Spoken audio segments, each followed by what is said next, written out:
लंकेश, हम बहुत चिंता में हैं।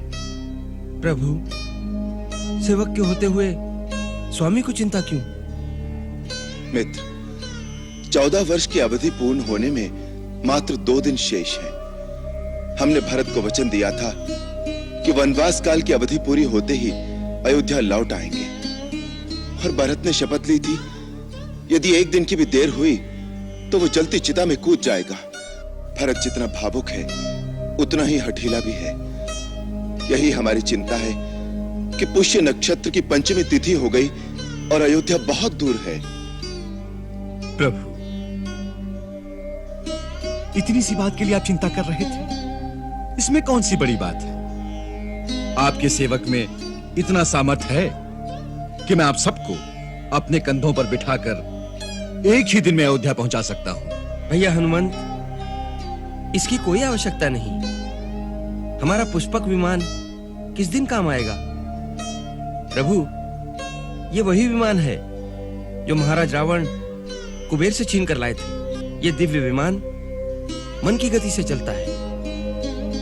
इच्छा और आवश्यकता अनुसार छोटा और बड़ा भी हो सकता है। इसमें हर प्रकार की सुविधा है। प्रभु, हमने तो महाराज सुग्रीव से मिलकर पहले से ये योजना बना रखी थी कि हम सब पुष्पक विमान में बैठकर ही अयोध्या जाएंगे।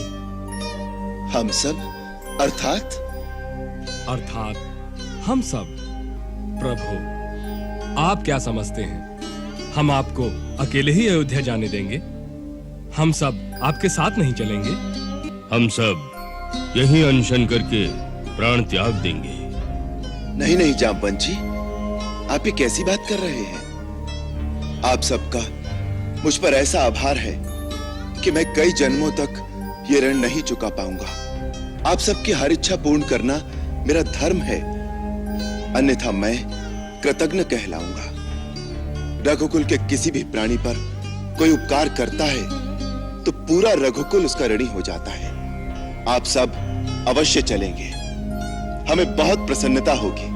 हम तो संकोचवश नहीं कह रहे थे, अन्यथा हम आप सब लोगों को ले जाना चाहते थे जिससे माताओं को और भरत को अपने ऐसे मित्र दिखा सके जिन्होंने हमारे लिए अपना जीवन तक दांव पर लगा दिया, जिन्होंने मित्र शब्द के वास्तविक अर्थ को मानव इतिहास में लिख दिया। गुरुदेव, माताएं, भरत, शत्रुघ्न और सारे अयोध्यावासी आप सब लोगों का स्वागत कर आनंद अनुभव करेंगे। अब विलंब किस बात का है प्रभु? पुष्पक आपकी प्रतीक्षा कर रहा है। आइए प्रभु। सियावर रामचंद्र की जय। हे वानर वीरों, राम आपका सदैव ऋणी रहेगा। इस महायुद्ध में जो विजय हुई है वो मेरी नहीं, वास्तव में आप सबकी ही विजय है। आप सब ने अपने अपने प्राण दांव पर लगाकर जो मेरी सहायता की है, जो मुझे युद्ध में विजय दिलाई, उसके लिए अयोध्या का समस्त राजकुल सदा आपका आभारी रहेगा। आपसे विदा लेते समय मुझे ऐसा लग रहा है जैसे कोई अपने पुत्रों और अपने सगे संबंधियों से विदा लेता है।